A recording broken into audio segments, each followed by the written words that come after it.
Hey guys, Tony, KD8RTT, and this is my, I guess, field day in review video. I went to field day and operated, of course. I got some footage, but basically I went with the idea of getting some footage, but I didn't have a good plan of what I was going to do with it. So I got clips of a bunch of stuff, so I thought I'd just go through some of that and give some commentary. So I filmed a little intro video there. We'll go ahead and go into that now, and then I'll continue on from there. Hey guys, Tony, KD8RTT. Well, today's field day, and I'm here with the club, K2IWR. We're running a 3 alpha. We got a few antennas up. It's about 2 o'clock now, just getting on the air. So let's go ahead and I'll hopefully get a lot of footage of various stuff throughout the day. So show our setup, show some operating, and see what happens. So let's go. Okay, so as I said, K2IWR was a club we operated under, which was in the Cortland, New York, is where the club's out of. Actually, we were in, I think, Solon, New York was a city. We were at a 4-H camp. So we had, basically, like a dining hall was where we were set up. So that gave us, it was actually really nice. That gave us operating positions. They had a full kitchen, bathroom, running water, and we had electricity, of course, for the I guess everything that wasn't a radio, basically. We were able to run that off mains. However, we still ran the radios off a generator, which was pretty cool. One of the club members, he has this vintage generator on a trailer. I don't know exactly the year or model, but it's fairly old, that he got, and I got a clip of it starting up because I thought it was really cool how it did it. But basically, it's like a 4.5 kilowatt generator, water-cooled magneto, 4-cylinder engine, and really quiet. That was the big thing. It's really quiet for a generator like that. So we ran that right outside the building. Never went down once for the entire event, which was awesome. Of course, he was tending to it constantly. It sucked fuel down, let's say that, but it worked really well for us. So, like I said, I got a little clip here of us starting up the generator, because I thought it was pretty cool, and here we go.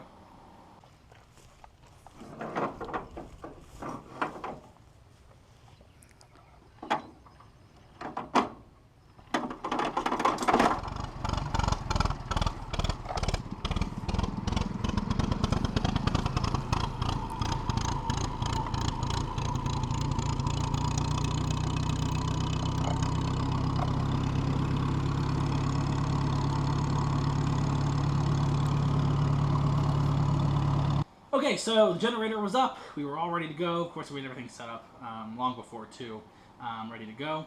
So we were on the air. Now, I took a quick clip pretty soon after we got on the air. I think this was 20 meters, and it was just, as you can see, really packed. And if you might also notice how we're doing this, that's a Flex SDR, which I'll get into a little later about. But as you can see, the band was really packed. It was a good time, of course, like we were expecting. Our antenna situation was pretty basic, actually. We ran antennas for 20, 40, 80, and 6. We also had a 2-meter J-pole Sun FM monitoring the repeater. That wasn't part of field day, really, in terms of the points or anything. So I did this quick video just showing the antennas.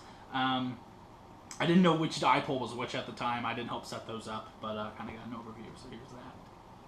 Alright, antenna-wise, as you can see, we've got dipole here. Another dipole going from this tree over here. And then one more dipole way over there far in the trees. Those are the 20, 40, and 80 meter dipoles. And we got 6-meter beam, which we hand rotate. And then way over in the corner here is kind of our extra antenna that we can mess around with. Super antenna MP1. This one's not mine, but we use this for some CW stuff, basically. Kind of as an extra antenna we can easily move around frequency-wise. So only a few antennas, running a 3 alpha. It's only 3 transmitters on the air. But got a few options, some good staples. The 6-meter beam, it's performed well in terms of being a beam, but the band hasn't been great yet. Only made, I don't know, maybe like 5 contacts. 80 meters has been probably our best bet. So we'll see what happens. Alright, so now to get to some operating. This next clip is of Sam Rose, KC2 LRC. He's a friend of mine, actually the reason I was at this field day. He's a, fairly big contester, I guess. He's pretty active. And he actually is from Syracuse, New York. Now, I'm currently living in Binghamton, New York for an internship. And Cortland, where we were, is actually about halfway between us. He has done multiple field days with this club before, so he knows them pretty well. I actually met Sam a couple of years ago at Dayton through the Collegiate Ham dinner that's put on every year.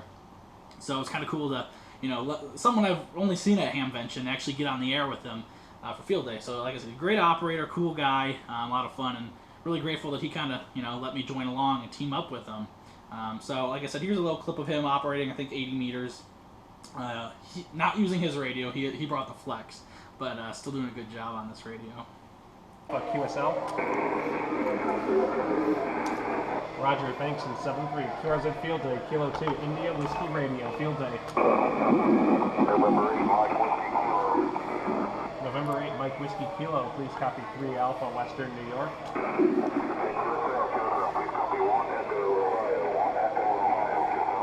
Thanks from 1 Echo, Ohio, in 7-3. QRZ, Kilo 2, India Whiskey Radio.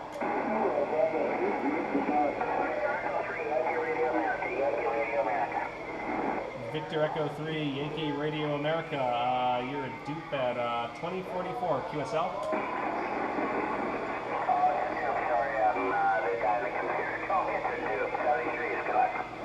Alright, so now for my absolute favorite part of field day. If you were following me on Twitter during field day, you probably saw some of my tweets about this. But I love the overnight hours of field day. I love operating basically 40 and 80 meters are kind of what I like to do overnight.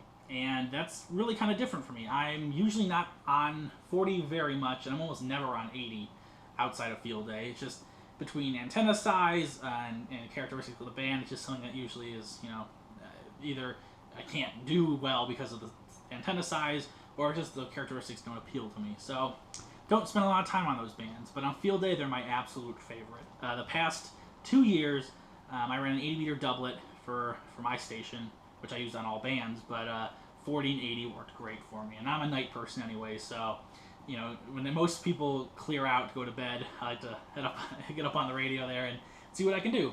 So, as in the past 2 years, I had no issues running pileups on, 80. So, got some footage of me doing that. The pileups were very up and down. There'd be, sometimes a couple minutes where I'd call CQ and no one would respond, and then there'd be a 20-minute period where it was just nonstop. So that was one of the really cool things. Really liked the setup. It was simple, just a dipole into the radio, but didn't have any issues with it. It was just easy to sit there and work people for a while. So we'll go ahead and show a little bit of my operating. QRZ from Kilo 2, India Whiskey Romeo. November 2, Sierra Golf, please copy 3 Alpha, Western New York.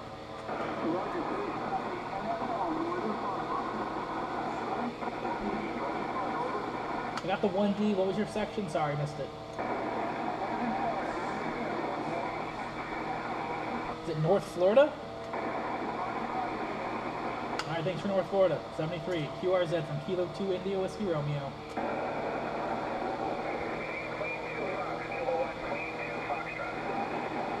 Kilowatt Queen 2 Foxtrot, please copy 3 Alpha, Whiskey November Yankee.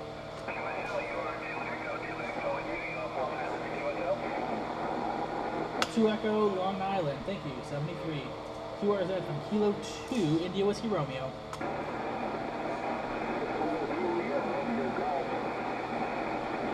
Juliet Romeo Golf Station.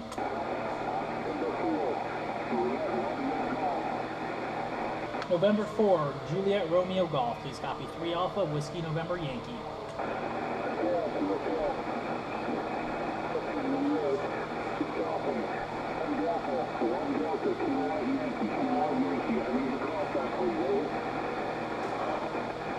Alright, got the 1 Delta Kilowatt Yankee. The call here is Kilo 2 India Whiskey Romeo. Kilowatt 2 IWR.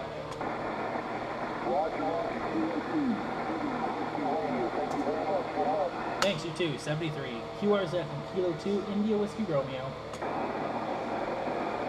So that's about it with the video footage, actually. I stayed up till probably 3:30.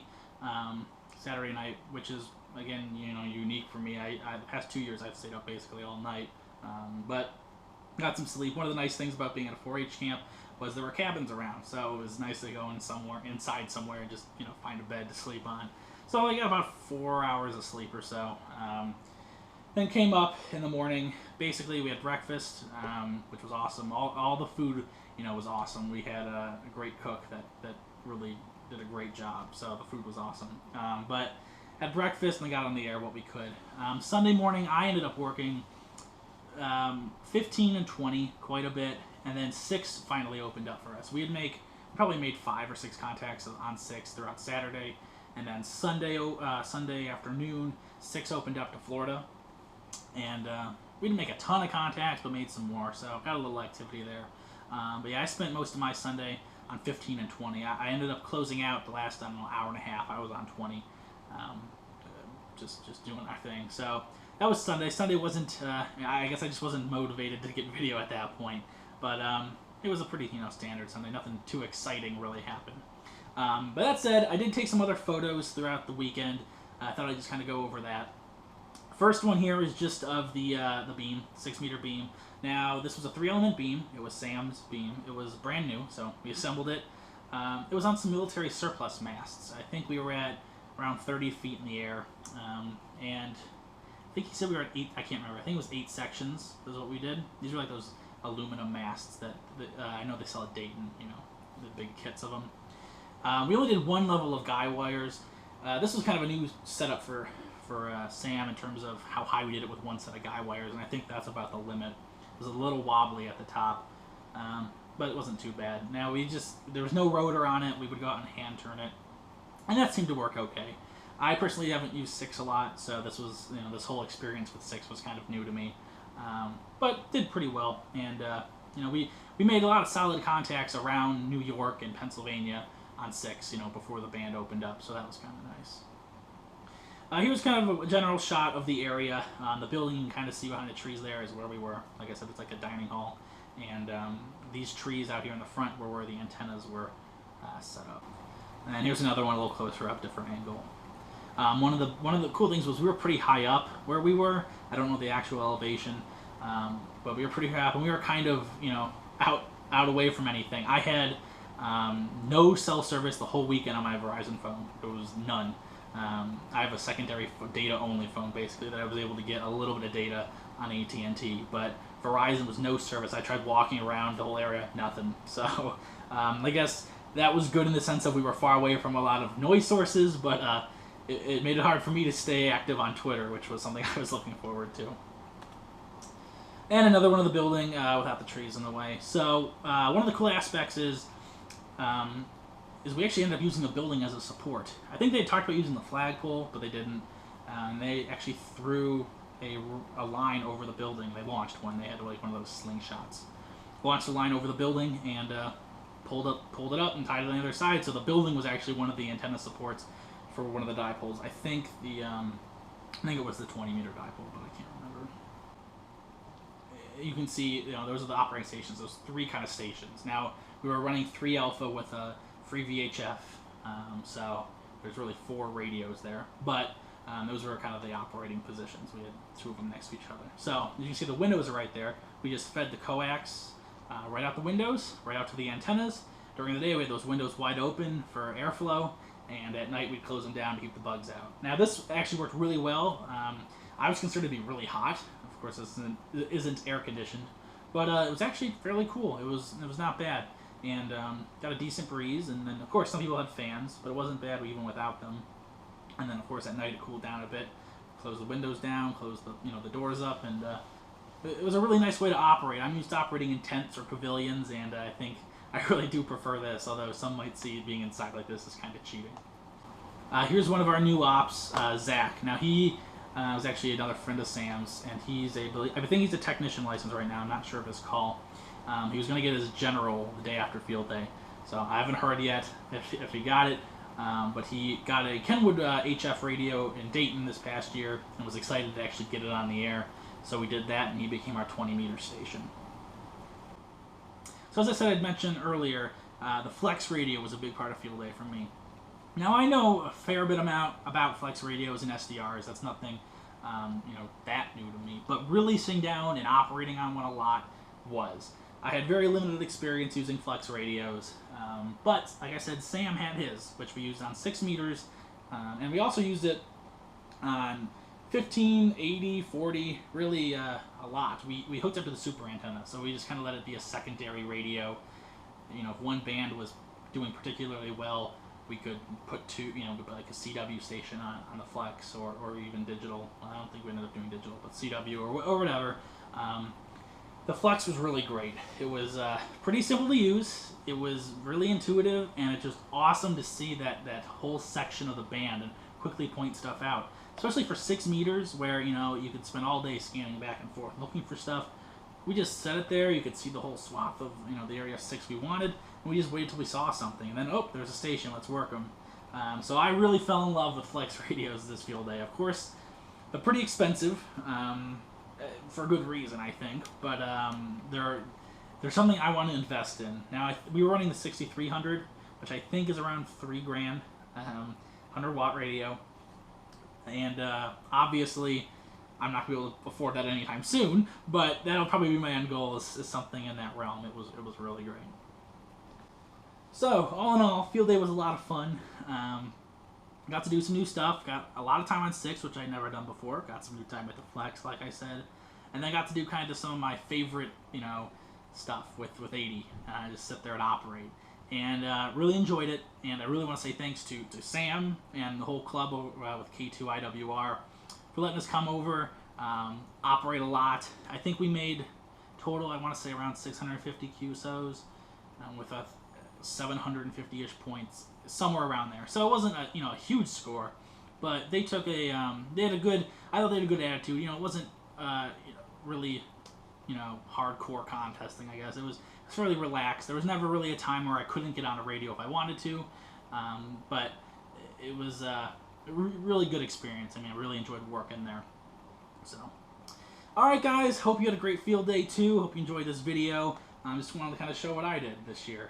Like I said, I didn't have a good plan to this video, which I probably should have. It could have been a little better, but hopefully maybe got some ideas or saw something new. So, alright, well, remember to like, subscribe, and follow me on Twitter at KD8RTT, and I'll see you later. 73.